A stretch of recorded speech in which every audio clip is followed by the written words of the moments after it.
आखिरकार रिया गुप्ता का घमंड नहीं बल्कि उसका दर्द खत्म हुआ था। उसी दर्द ने उसे इतना मजबूत बना दिया था कि अब वह किसी के सहारे नहीं बल्कि अपने दम पर जीना सीख चुकी थी। उसकी जिंदगी अब एक नई दिशा में बढ़ रही थी, जहां उसके नाम और काम की गूंज हर तरफ थी। उसी कंपनी में जहां वो अपने करियर की ऊंचाइयों को छू रही थी, वहां एक ऐसा इंसान भी था जो बिल्कुल उसके उलट था। सादा, शांत, अपनी मर्यादाओं में रहने वाला, जिसका नाम था विशाल। वह उसी कंपनी में मैनेजर के पद पर था, लेकिन उसने कभी रिया गुप्ता की तरफ नजर उठाकर भी नहीं देखा था। ना कोई दिखावा, ना कोई लालच, ना कोई झूठा आकर्षक। वह अपनी जिम्मेदारियों में डूबा, एक सच्चा इंसान, और शायद यही सादगी रिया गुप्ता के दिल को छू गई थी। वह जो कभी लोगों की नजरों से डरती थी, अब खुद अपने दिल की आवाज सुनने लगी थी, और धीरे धीरे उसका दिल विशाल की तरफ खिंचता चला गया। उसकी ईमानदारी, उसका औरतों के प्रति सम्मान और उसका जिम्मेदार स्वभाव रिया को अंदर तक सुकून देने लगा था। और फिर एक दिन उसने हिम्मत करके अपने दिल की बात विशाल के सामने रख दी। लेकिन कहानी यहाँ कोई आसान मोड़ नहीं लेती।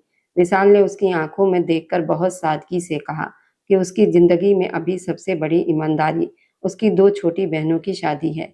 वह पहले उन्हें अपने पैरों पर खड़ा कर देना चाहता है, उनकी खुशियों को पूरा करना चाहता है, और उसके बाद ही अपने बारे में सोच सकता है। ये जवाब सुनकर रिया का दिल जरूर ठहर गया, लेकिन उसने पहली बार किसी के इनकार में भी सम्मान और सच्चाई देखी थी। ये प्यार अधूरा होकर भी सुकून देने वाला था। वहीं दूसरी तरफ रोहित वर्मा की जिंदगी भी एक नए मोड़ पर थी। उसका इलाज चल रहा था और धीरे धीरे वह अपने अंदर के अंधेरे से बाहर निकलने लगा था। उसी अस्पताल में एक नर्स थी जिसने उसकी खामोशी के पीछे छुपे दर्द को समझा, और एक दिन उसने हिम्मत करके अपने दिल की बात रोहित से कह दी। रोहित ने उसकी आंखों में झलकती सच्चाई को महसूस किया। उसके दिल में भी उस नर्स के लिए एक सम्मान, अपनापन था। लेकिन रिया गुप्ता की यादें अभी भी उसके अंदर कहीं जिंदा थी। उसने उस नर्स से थोड़ा समय मांगा, क्योंकि वह इस बार किसी के दिल के साथ खेलना नहीं चाहता था।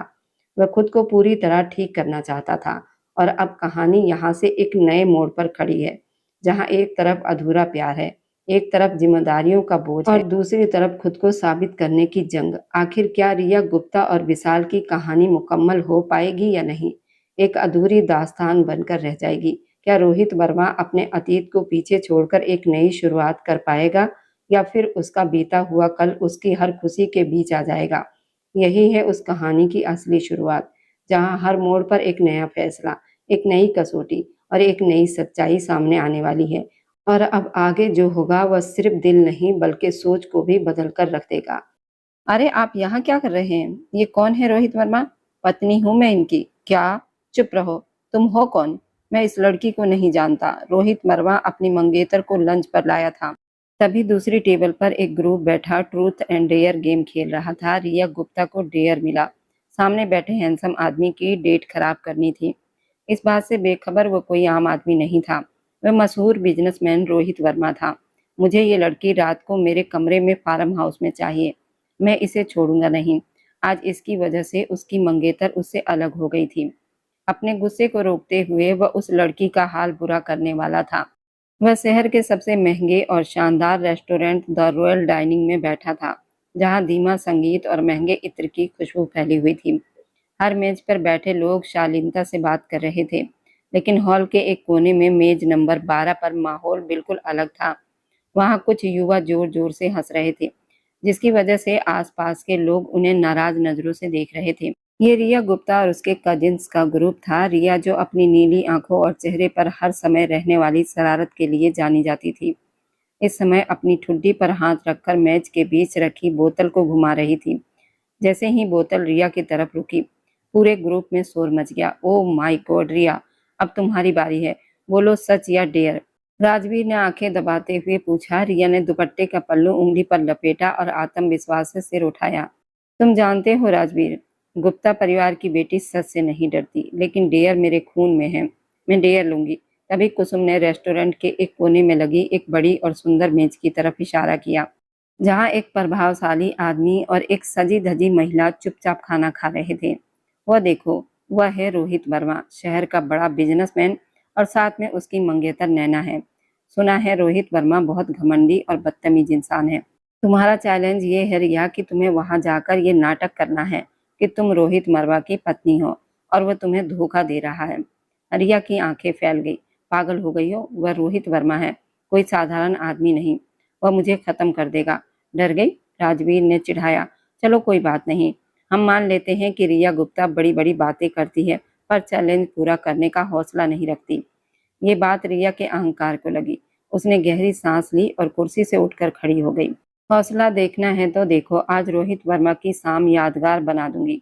दूसरी तरफ रोहित वर्मा अपनी चुप्पी और रौब के साथ बैठा नैना की बातें सुन रहा था, या यूं कहें सुनने का दिखावा कर रहा था। उसकी शख्सियत में ऐसी गंभीरता थी जो लोगों को उससे दूर रहने पर मजबूर करती थी। रोहित, तुम सुन भी रहे हो? मैं कह रही हूँ कि शादी के बाद हम हनीमून के लिए गोवा जाएंगे। मुझे वहाँ डिजाइनर का नया कलेक्शन देखना है। नैना ने अपने नाखून देखते हुए कहा। रोहित जवाब देने ही वाला था कि अचानक एक लड़की उनकी मेज के सामने आ खड़ी हुई और जोर से बोली, अरे तो आप यहाँ छुप कर बैठे हैं? आज मैंने पूरे शहर में आपको ढूंढा। रोहित ने सिर उठाया। सामने एक लड़की खड़ी थी जिसके चेहरे पर गुस्सा और आंखों में आंसू थे। नैना ने हैरानी से पूछा, तुम कौन हो? रिया ने उसे नजरअंदाज करते हुए रोहित के पास आकर मेज पर हाथ रखा और बोली, कौन हूँ? मैं रोहित। बताइए इस औरत को कि मैं कौन हूँ। बताइए कि घर में आपके बच्चे पूछ रहे हैं कि पापा कहाँ हैं, और पापा यहाँ इस औरत के साथ लंच कर रहे हैं। पूरे रेस्टोरेंट में सन्नाटा छा गया। रोहित के हाथ से चम्मच गिर गया। उसकी आंखें रिया पर टिक गई। वह गुस्से से भरा हुआ था। नैना चिल्लाई, ये लड़की क्या कह रही है? पत्नी, बच्चे, तुम तो कहते थे तुमने कभी किसी लड़की को नहीं देखा। रिया ने सहानुभूति दिखाते हुए कहा, पत्नी, ये आदमी ऐसे ही होते हैं, मैं इनकी पत्नी हूँ। शादी का सबूत दिखाऊं क्या आपको? रोहित, शर्म नहीं आती आपको? अपनी सीधी सादी मंगेतर को छोड़कर इस मेकअप की दुकान के साथ घूम रहे हैं। रोहित धीरे से खड़ा हुआ। उसका लंबा कद और गुस्सा रिया को डराने लगा। उसने धीमी आवाज में कहा, तुम हो कौन? मैं तुम्हें नहीं जानता। रिया ने नकली आंसू बहाते हुए कहा, पहली बार? हाय भगवान, अपनी पत्नी को पहचानने से इनकार कर रहे हो? क्या हमारे 7 साल के रिश्ते की कोई अहमियत नहीं? क्या हमारे 3 छोटे छोटे बच्चों को भूल गए? 3 बच्चे? नैना का गुस्सा बढ़ गया। उसने अपना पर्स रोहित पर फेंका और बोली, मुझे लगा तुम सीधे हो, पर तुम झूठे निकले। मैं इस रिश्ते में अब एक पल नहीं रहूंगी। शादीशुदा आदमी मेरे लिए कुछ नहीं है। रोहित ने उसे रोकने की कोशिश की, लेकिन नैना गुस्से में वहां से चली गई। रेस्टोरेंट में लोग धीरे धीरे बातें करने लगे। रिया ने सोचा उसका काम हो गया। उसने अपने दोस्तों की तरफ देखा जो हंसी रोक रहे थे, लेकिन जब उसने रोहित की तरफ देखा तो उसके अंदर डर बैठ गया। रोहित वहीं खड़ा था। उसके चेहरे पर गुस्सा नहीं बल्कि एक खतरनाक मुस्कान थी, जैसे तूफान आने वाला हो। उसने पानी का गिलास उठाया, एक घूंट पिया और बोला, खेल खत्म हो गया। उसने रिया की आंखों में देखते हुए कहा। रिया की आवाज बंद हो गई। रोहित उसके पास आया, इतना करीब कि उसकी सांसें महसूस होने लगी। उसने धीरे से कहा, तुम्हें अंदाजा नहीं है तुमने किसकी जिंदगी में आग लगा दी है। मेरी मंगेतर खुद नहीं गई, तुमने उसे जाने पर मजबूर किया। अब उस खाली जगह को तुम भरोगी, ये मैं तय करूंगा। रिया ने घबरा कर कहा, यह सिर्फ मजाक था, मेरे दोस्तों ने मुझे डेयर दिया था। रोहित हंसा, अच्छा तुम्हें खेल पसंद है, अब खेल मैं खेलूंगा। उसने फोन निकाला और कहा, अमित शर्मा रेस्टोरेंट के बाहर जो नीली कार के पास लड़के बैठे हैं ना, उन्हें पकड़ो और इस लड़की की पूरी जानकारी 10 मिनट में मुझे चाहिए। और आज रात फार्म हाउस तैयार रखना, मुझे अपनी पुरानी पत्नी का स्वागत करना है। रिया के पैरों तले से जमीन खिसक गई। उसे समझ आ गया कि एक मजाक ने उसे बहुत बड़ी मुसीबत में डाल दिया है। रोहित ने कोट उठाया और उसे घूरते हुए वहां से चला गया और रेस्टोरेंट की रोशनी रिया को धुंधली लगने लगी। उसकी शरारत उसकी जिंदगी का सबसे डरावना सपना बनने जा रही थी। उसके कदम लड़खड़ा रहे थे और बाहर रात का अंधेरा था, जहां दूर सड़क पर गाड़ियों की तेज आवाज सुनाई दे रही थी। रिया गुप्ता, जो कुछ घंटे पहले तक बेफिक्र जिंदगी जी रही थी, इस समय एक काली एसयूवी की पिछली सीट पर हाथ पैर बंधे रो रही थी। उसके मुंह पर लगी टेप उसकी चीखों को दबा रही थी। उसका अपहरण किया गया था और अपहरण करने वाला कोई आम अपराधी नहीं, बल्कि रोहित वर्मा के प्रशिक्षित गार्ड थे। गाड़ी एक बड़े और शांत फार्म हाउस के लोहे के गेट के अंदर दाखिल हुई। चारों तरफ घना बगीचा था। बीच में सफेद संगमरमर से बनी एक बड़ी इमारत खड़ी थी। गाड़ी से उसे बेरहमी से बाहर निकाला गया, घसीटते हुए हॉल के बीच में लाकर खड़ा कर दिया गया। जैसे ही उसके हाथ खोले गए और मुंह से पट्टी हटाई गई, रिया ने हाँफते हुए इधर उधर देखा। हॉल में हल्की रोशनी थी और माहौल में सिगरेट के धुएं की गंध भरी हुई थी। कमरे के कोने में बड़ी खिड़की के पास एक परछाई खड़ी थी। रिया ने कांपती आवाज में कहा, रोहित वर्मा, ये क्या बदतमीजी है? तुम्हारी हिम्मत कैसे हुई मुझे इस तरह उठाने की? वह परछाई धीरे से मुड़ी। वह रोहित वर्मा था, जिसके सफेद शर्ट के बाजू ऊपर चढ़े हुए थे और चेहरे पर सख्त भाव था। उसने हाथ में पकड़ी सिगरेट को बुझाया और धीरे धीरे उसकी तरफ बढ़ने लगा। उसके जूतों की आवाज पूरे हॉल में गूंज रही थी। बदतमीज। रोहित ने हल्की मुस्कान के साथ कहा, लड़की, तुमने पूरे शहर के सामने मेरी इज्जत खराब कर दी, मेरी मंगनी तुड़वा दी और अब तुम्हें मेरा तरीका बदतमीजी लग रहा है। ये तो सिर्फ शुरुआत है। रोहित उसके बहुत करीब आ गया। रिया को लगा उसकी सांस रुक जाएगी। उसने पीछे हटने की कोशिश की, लेकिन दीवार से टकरा गई। रोहित ने अपना हाथ दीवार पर रखकर उसे घेर लिया। रिया ने रोते हुए कहा, देखो रोहित वर्मा, मुझसे गलती हो गई है, ये सिर्फ एक डियर था। मैं नैना से माफी मांग लूंगी, मैं उसके पैरों में गिर जाऊंगी, उसे बता दूंगी कि मैं तुम्हें नहीं जानती। कृपा मुझे जाने दो, मेरी इज्जत का सवाल है, मेरे घर वाले परेशान हो जाएंगे। रोहित ने उसके आंसू भरे चेहरे को देखा, लेकिन उसके चेहरे पर कोई नरमी नहीं थी। उसने सख्ती से रिया का चेहरा पकड़ लिया और कहा, बहुत देर कर दी तुमने रिया गुप्ता। नैना ने अपने पिता से कहकर वो बिजनेस डील रद्द करवा दी है, जिस पर मैं 2 साल से काम कर रहा था। तुमने सिर्फ एक रिश्ता नहीं तोड़ा, बल्कि मेरे अहंकार को ठेस पहुंचाई है। अब तुम्हारी माफी से कुछ नहीं होगा। रिया का दिल तेजी से धड़क रहा था। उसे अपनी इज्जत और जिंदगी के खत्म होने का डर लगने लगा। जब रोहित ने उसके चेहरे की तरफ हाथ बढ़ाया, तो वह झटके से पीछे हट गई और चिल्लाई, रोहित वर्मा, खबरदार, जो मुझे छूने की कोशिश की। तुम्हें कोई हक नहीं है कि तुम मुझे यहाँ कैद करो या मेरे साथ कुछ गलत व्यवहार करो। अगर तुम्हें मुझसे कोई हिसाब लेना है तो मुझसे शादी करो, एक जिम्मेदार आदमी बनो, इस रिश्ते को कानूनी रूप दे दो, वरना मेरे पास मरने के अलावा कोई रास्ता नहीं बचेगा। ये सुनकर रोहित रुक गया और उसके चेहरे पर एक खतरनाक मुस्कान आ गई। वो पीछे हटकर सोफे पर बैठ गया और बोला, शादी? तुम शायद भूल रही हो रिया गुप्ता, आज दोपहर रॉयल डाइनिंग में तुमने क्या कहा था। उसने मोबाइल निकाला और रेस्टोरेंट की वो वीडियो चला दी जो सोशल मीडिया पर वायरल हो चुकी थी। वीडियो में रिया की आवाज गूंज रही थी, पत्नी हूँ मैं और हमारे 7 साल के रिश्ते की कोई कीमत नहीं। रोहित ने वीडियो बंद किया और मुस्कुराकर बोला, तुमने खुद सबके सामने कहा कि तुम मेरी पत्नी हो। पूरा शहर अब तुम्हें मिसेज रोहित वर्मा के नाम से जान रहा है, तो अब शादी की क्या जरूरत है? तुम तो पहले से ही मेरी हो। कम से कम तुम्हारी बात के हिसाब से तो यही सच है। रिया के पैरों तले से जमीन खिसक गई। वह रोते हुए बोली, वह झूठ था, मैंने मजाक किया था। लेकिन रोहित ने कहा, मेरे लिए वो अब सच बन चुका है। वह फिर उसके पास आया और बोला, तुमने जो खेल शुरू किया था उसे खत्म मैं करूंगा। तुमने कहा था कि तुम मेरी पत्नी हो, तो अब तुम इसी फार्म हाउस में रहोगी एक पत्नी की तरह, लेकिन बिना इज्जत के। तुम यहाँ मेरी कैदी बनकर रहोगी जब तक मेरा गुस्सा शांत नहीं हो जाता। रिया ने रोते हुए कहा, नहीं, तुम ऐसा नहीं कर सकते, और भागने की कोशिश की। लेकिन रोहित ने उसका हाथ पकड़कर उसे वापस दीवार से टकरा दिया और कहा, मैं सब कुछ कर सकता हूँ रिया गुप्ता। तुमने रोहित वर्मा को चुनौती दी थी, अब देखो मैं अपनी जिंदगी में आने वाली औरत के साथ कैसा व्यवहार करता हूँ। तुमने जिस रिश्ते का झूठ नाटक किया था, अब उसी रिश्ते का बोझ तुम्हें हर पल उठाना पड़ेगा। रिया को समझ आ गया कि वो एक ऐसे जाल में फंस चुकी है जिसे उसने खुद बनाया था। उसका मजाक अब उसकी सबसे बड़ी सजा बन चुका था। वह जमीन पर बैठ गई और अपना चेहरा हाथों में छुपाकर रोने लगी, जबकि रोहित उसके ऊपर खड़ा उसे देख रहा था। उसे अपनी इज्जत, अपनी जिंदगी, अपना भविष्य अब खत्म होता हुआ लग रहा था। रोहित झुककर उसके पास आया और धीमी आवाज में बोला, स्वागत है मिसेज रोहित वर्मा। तुम्हारी जिंदगी का सबसे बुरा समय आज से शुरू होता है। गुप्ता हाउस के माहौल में उदासी, डर छाया हुआ था।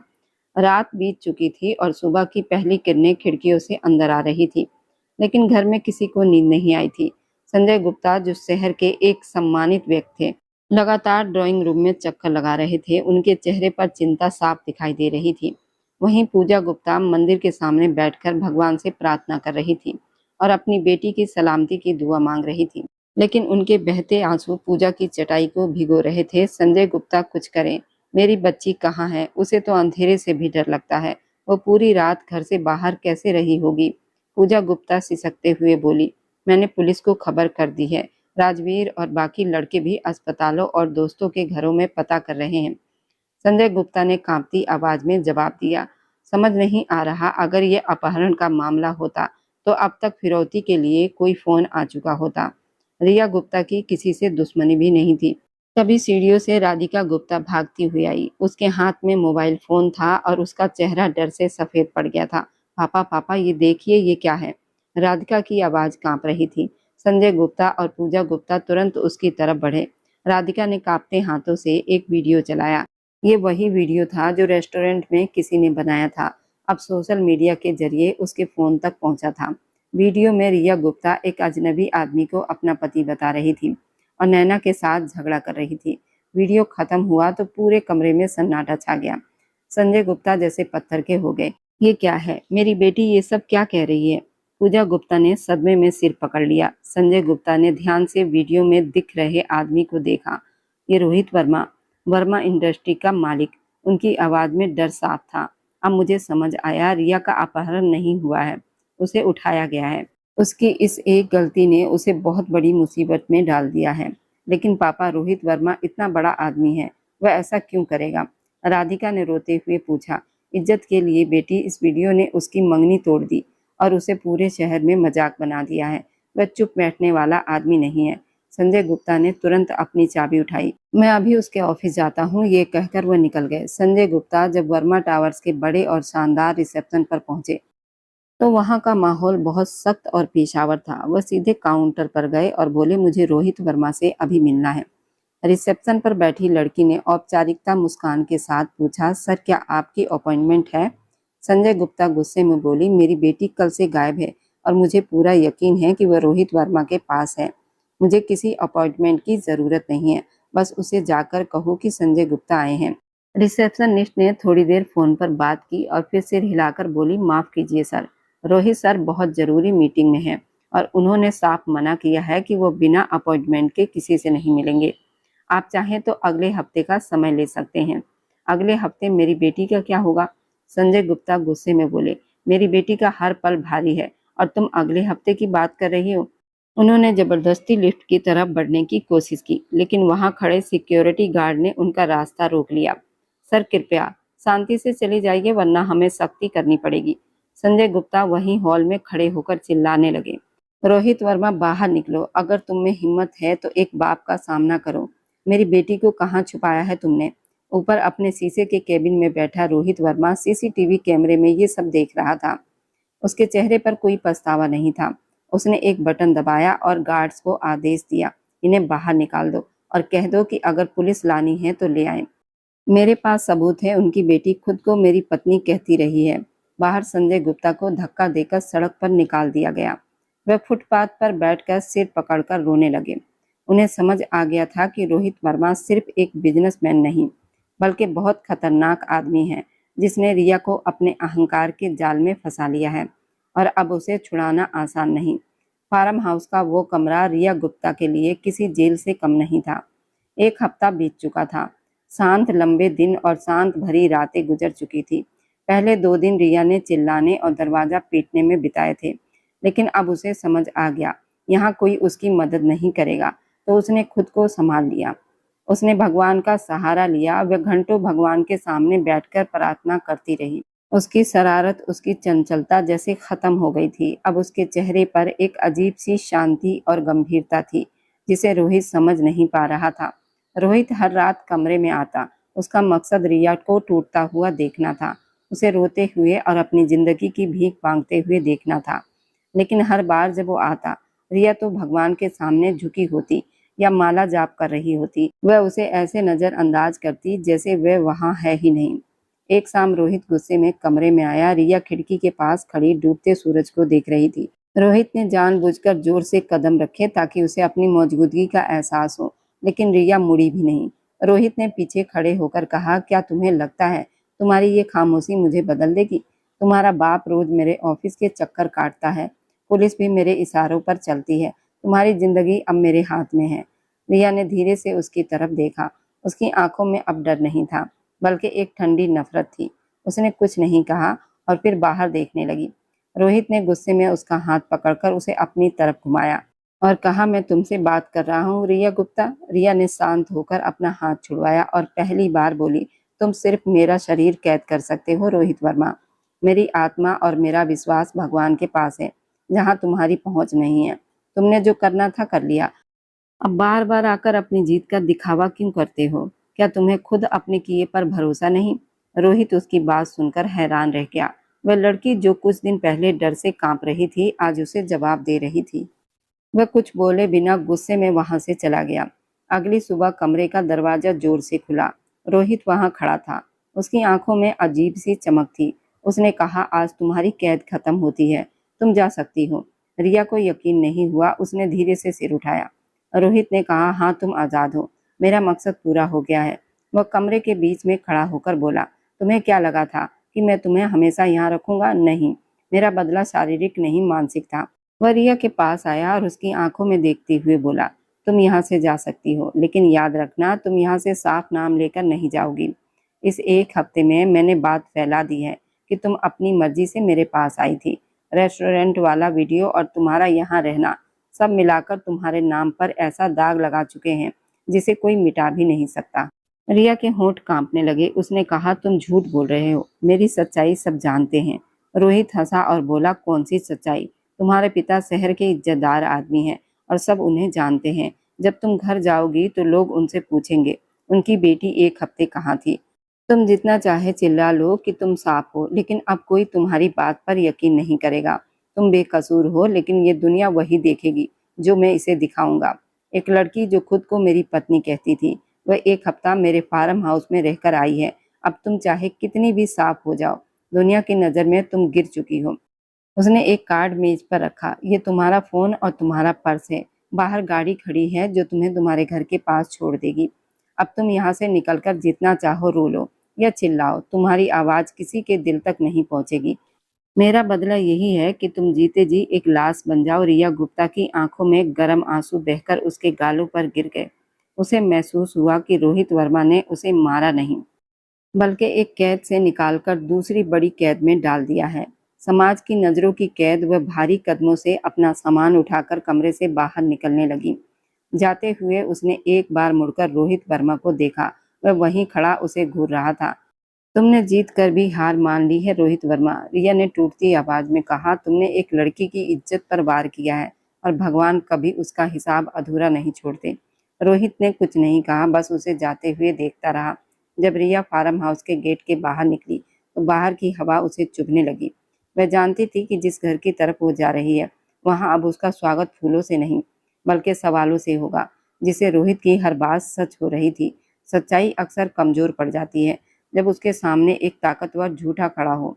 वह आंखों में आंसू लिए सड़क पर चलती रही, ये जानते हुए कि उसकी जिंदगी की असली परीक्षा अब शुरू हुई है। घर का दरवाजा खुला तो अंदर का माहौल किसी शोक सभा से कम नहीं था। रिया जब अपने घर की दहलीज पर पहुंची तो उसके कदम भारी हो गए। पूजा गुप्ता उसे देखते ही दौड़ी और उसे गले लगाकर जोर जोर से रोने लगी। संजय गुप्ता सोफे पर चुप बैठे थे। उनकी आंखों में खालीपन था और चेहरे पर थकान साफ दिखाई दे रही थी। लेकिन सबसे ज्यादा दर्द देने वाला वो लोग थे जो हमदर्दी के नाम पर तमाशा देखने आए थे। रिया के अंदर आते ही तानों की बौछार शुरू हो गई। अरे आ गई वापस, जरा भी शर्म नहीं है, चेहरे पर कैसी बेपरवाही है। एक औरत ने ताना मारा। सुना है रोहित वर्मा के फार्म हाउस में थी पूरे 7 दिन। अब कौन करेगा इससे शादी? इसने तो अपने पिता की इज्जत मिट्टी में मिला दी। इससे तो मर जाना बेहतर था, दूसरी औरत ने कहा। रिया ने आंसुओं से भरी आंखों से अपने पिता की तरफ देखा। पापा, आप मुझ पर भरोसा कीजिए, मैं साफ हूँ। उस इंसान ने मुझे छुआ तक नहीं। ये सब उसके अहंकार का खेल था। मैं बेकसूर हूँ पापा। वह रोते हुए संजय गुप्ता के पैरों में बैठ गई। संजय गुप्ता ने धीरे से सिर उठाया और अपनी बेटी का चेहरा देखा। उनकी आवाज में दर्द था। मैं जानता हूँ रिया, मैं जानता हूँ मेरी बेटी कैसी है, लेकिन ये दुनिया है, ये दुनिया नहीं मानेगी। तुम्हारी एक गलती ने मेरी सालों की इज्जत लोगों के सामने गिरा दी। अब तुम साफ भी हो तो लोगों की बातें कौन रोकेगा? ये शब्द रिया के दिल को चीर गए। रोहित वर्मा की हर बात सच साबित हो रही थी। वह बार बार अपनी सच्चाई कह रही थी, लेकिन कोई सुनने वाला नहीं था। अगले कई दिन रिया के लिए बहुत कठिन थे। हर आने वाले की नजरें और ताने उसे अंदर तक तोड़ रहे थे। वह अपने कमरे में बंद रहने लगी, ना ठीक से खाती, ना किसी से बात करती। उसे लगता था उसकी जिंदगी खत्म हो गई है।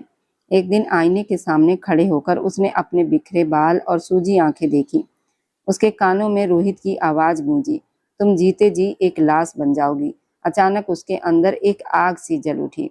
उसने आईने में खुद को देखा और अपने आंसू पोंछ दिए। नहीं, मैं ऐसे नहीं हारूंगी। मैं रोहित वर्मा को जीतने नहीं दूंगी। मैं लाश नहीं बनूंगी। अगर दुनिया मेरी सच्चाई नहीं मानती तो ना माने। मैं खुद को साबित करूंगी। उसने अपनी अलमारी खोली और अपनी पढ़ाई की किताबें निकाली। उसने तय कर लिया कि वो अपनी पढ़ाई दोबारा शुरू करेगी और खुद को इतना मजबूत बनाएगी उसे किसी के सहारे की जरूरत ना पड़े।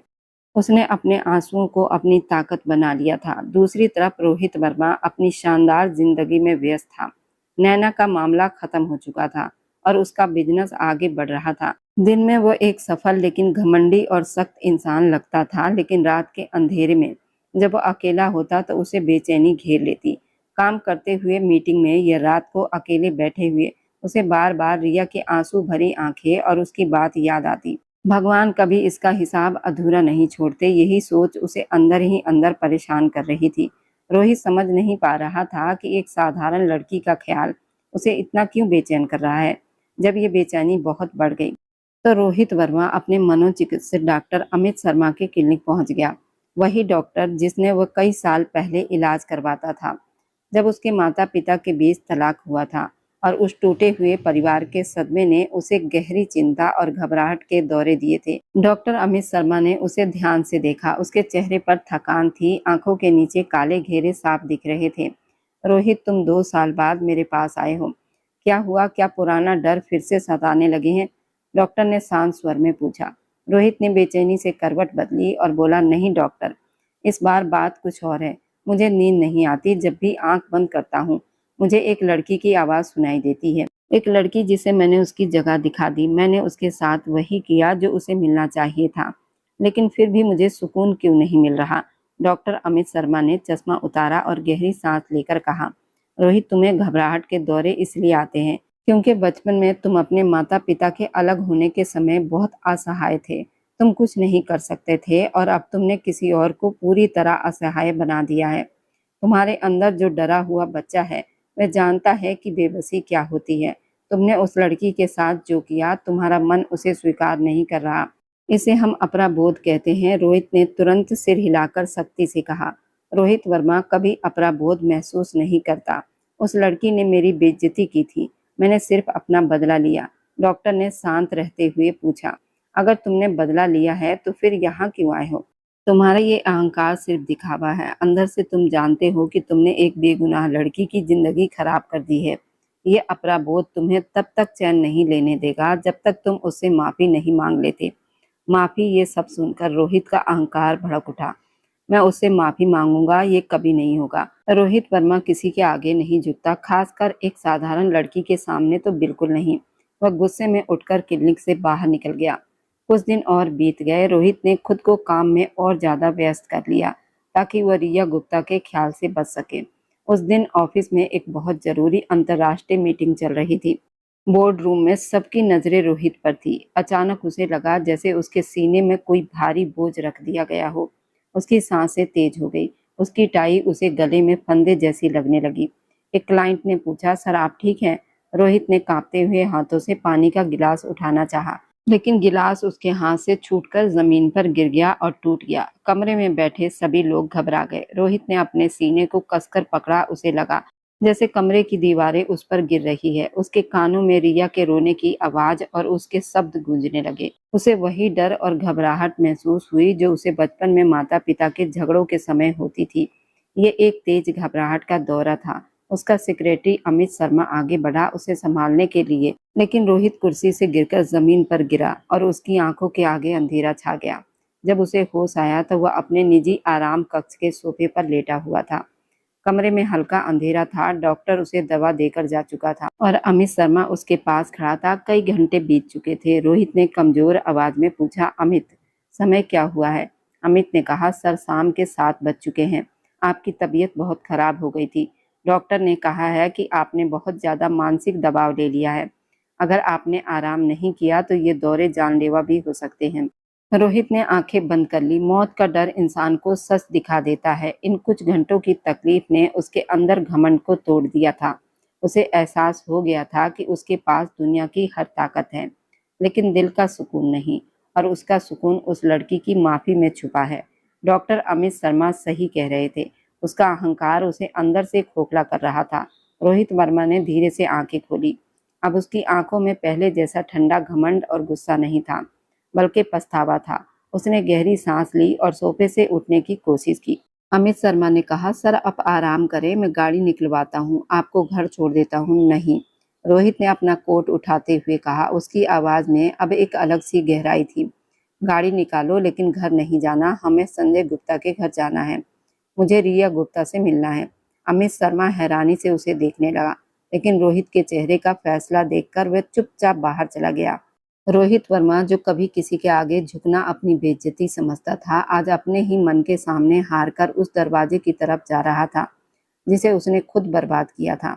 रात का समय था। गुप्ता हाउस में भारी सन्नाटा था। संजय गुप्ता ड्राइंग रूम में सिर पकड़े बैठे थे और रिया गुप्ता अपने कमरे में किताबें खोलकर बैठी थी, लेकिन उसका ध्यान कहीं और था। तभी दरवाजे पर दस्तक हुई। नौकर ने आकर बताया कि रोहित वर्मा आए हैं। ये नाम सुनते ही पूरे घर में जैसे झटका सा लग गया। संजय गुप्ता गुस्से में उठे, लेकिन दरवाजे पर खड़े आदमी को देखकर रुक गए। ये वो घमंडी रोहित वर्मा नहीं था जिसे उन्होंने उसके ऑफिस में देखा था। आज उसके बाल बिखरे हुए थे, चेहरा थका हुआ था, आंखों में पछतावा साफ दिख रहा था। उसका सारा घमंड जैसे टूट चुका था। रोहित ने झुकी नजरों से कहा, संजय जी, क्या मैं अंदर आ सकता हूँ? उसकी आवाज में विनती भरी थी। संजय गुप्ता ने कड़वाहट से कहा, अब क्या लेने आए हो रोहित वर्मा? मेरी बेटी की जो थोड़ी सी जान बची है, क्या वह भी लेने आए हो? तभी रिया भी दरवाजे पर आकर खड़ी हो गई। रोहित ने उसे देखा तो उसके कदम वहीं रुक गए। वह लड़की जो कभी हंसती खेलती थी, आज उसके चेहरे पर सख्ती और दर्द था। रोहित धीरे से उसके सामने आकर खड़ा हो गया। कमरे में मौजूद हर व्यक्ति की सांसें थम गई। रोहित ने मुश्किल से गला साफ किया और कहा, रिया, मैं जानता हूँ मैंने जो किया उसकी कोई माफी नहीं है। मैंने अपने घमंड के लिए तुम्हारी जिंदगी और तुम्हारा सुकून छीन लिया है। मुझे आज समझ में आया कि मैंने बहुत गलत किया है। मैं तुमसे और तुम्हारे परिवार से हाथ जोड़कर माफी मांगने आया हूँ।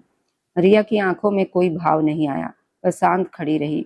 उसने ठंडी आवाज में कहा, माफी? रोहित वर्मा, जब कोई इंसान किसी की जिंदगी बर्बाद कर देता है तो बाद में माफी मांगने से सब ठीक नहीं हो जाता। तुमने मेरी आत्मा को जो दर्द दिया है, उसकी माफी इस दुनिया में नहीं मिल सकती। रोहित के दिल पर जैसे चोट लगी। वह सिर्फ माफी मांगने आया था, लेकिन रिया की खाली आंखें देखकर उसके मुंह से अचानक शब्द निकल गए, मैं तुमसे शादी करना चाहता हूँ रिया।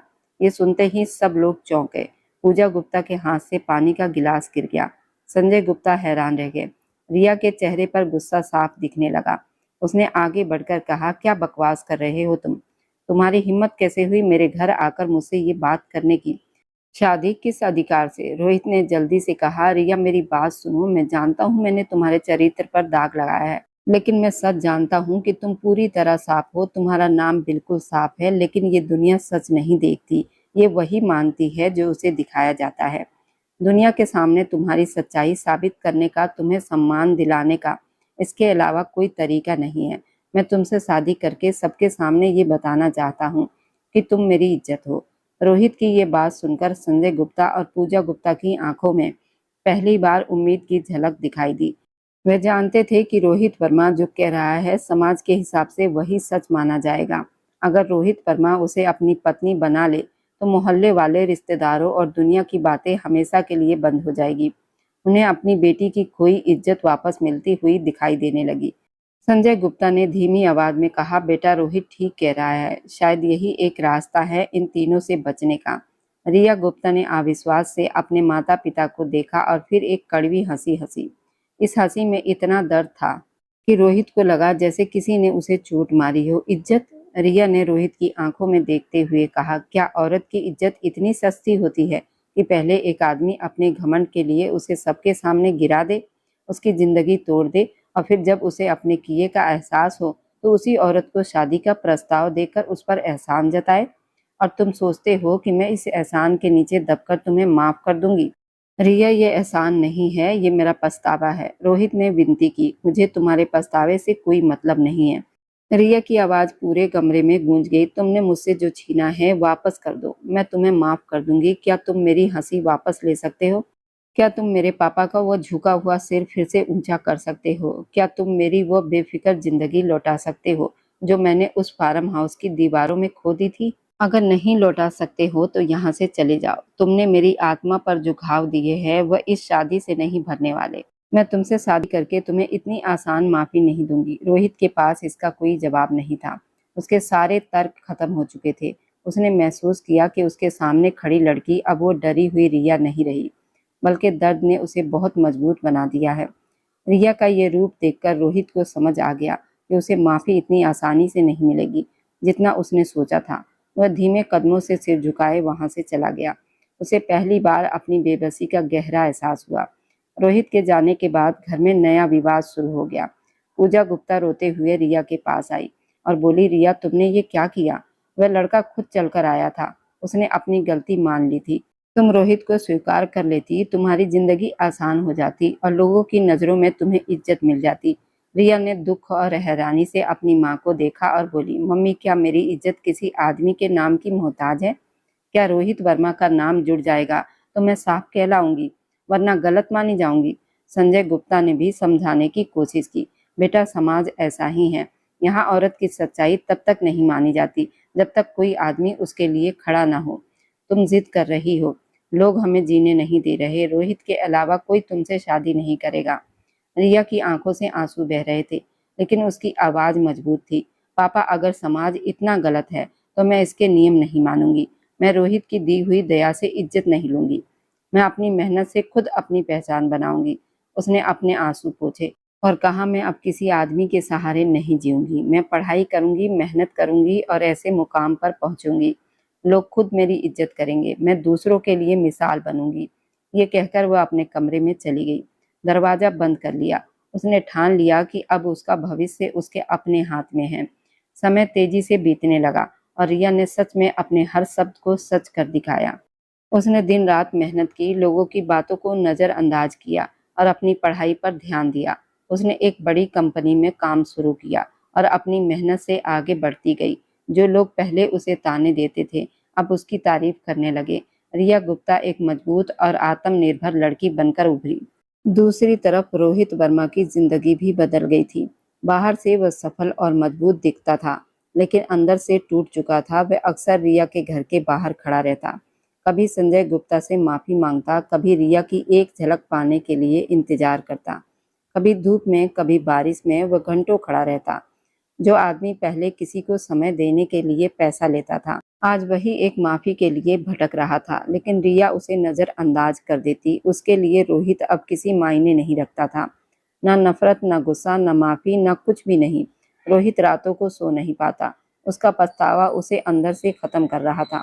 उसकी सारी दौलत बेकार लगने लगी थी। उसे सिर्फ एक उम्मीद थी कि शायद किसी दिन रिया उसे माफ कर दे, लेकिन वह जानता था कि ये रास्ता लंबा है, शायद पूरी जिंदगी लग जाए। और अब उसके पास इंतजार करने के अलावा कोई रास्ता नहीं था। वही रिया अपनी मेहनत और आत्मविश्वास के साथ अपनी जिंदगी में आगे बढ़ रही थी और आज़ादी के साथ ही जी रही थी। आखिरकार रिया गुप्ता ने रोहित वर्मा का प्रस्ताव ठुकरा दिया था और अपने आत्मविश्वास को चुनते हुए अपनी मेहनत और लगन के दम पर आगे बढ़ती चली गई थी। अब उसके लिए पीछे मुड़कर देखना नामुमकिन था, क्योंकि उसने अपने दर्द को अपनी ताकत बना लिया था और अपनी पहचान खुद गढ़ ली थी। उसका नाम, उसकी सफलता उसे उन ऊंचाइयों तक ले गई थी जहां पहुंचने का सपना कभी उसने भी नहीं देखा था। लेकिन सवाल आज भी वहीं खड़ा है, जो हर सुनने वाले के दिल और दिमाग को झकझोर देता है। क्या रिया गुप्ता का फैसला सही था, जिसने एक ऐसे आदमी को ठुकरा दिया जो अपनी गलती का एहसास कर चुका था, या फिर उसने एक मौका देकर सब कुछ ठीक करने की कोशिश करनी चाहिए थी? और दूसरी तरफ क्या रोहित वर्मा सच में सिर्फ एक घमंडी और गलत इंसान था, या फिर एक ऐसा टूटा हुआ इंसान जो अपनी गलतियों का बोझ उठाकर माफी चाहता था? हाँ, रिया से भी एक गलती हुई थी। उसी एक मजाक ने सब कुछ बदल दिया था। लेकिन क्या एक गलती की सजा पूरी जिंदगी होनी चाहिए, या फिर इंसान को अपने फैसले खुद लेने का पूरा हक है? और अब जाते जाते बस दिल से एक छोटी सी गुजारिश है, आप जहाँ कहीं से भी मेरी वीडियो देख रहे हैं, कमेंट में अपने शहर और राज्य का नाम जरूर लिखिए। आपके कमेंट मेरे लिए किसी अनमोल तोहफे से कम नहीं होते। और जो लोग अपना कीमती समय देकर मेरी कहानियों को देखते और लाइक शेयर करते हैं, उन सबका मैं दिल से धन्यवाद करती हूँ। अगर आज की कहानी ने आपके दिल को छुआ हो तो वीडियो को लाइक करें और अपने दोस्तों तक जरूर पहुंचाएं। और हमारे इस छोटे से परिवार का हिस्सा बनने के लिए चैनल को सब्सक्राइब करना ना भूलें, क्योंकि आपका हर सब्सक्राइब मेरे लिए आपका प्यार और भरोसा है। फिर मिलेंगे एक नई भावनाओं से भरी कहानी के साथ। तब तक खुश रहिए, स्वस्थ रहिए, मुस्कुराते रहिए।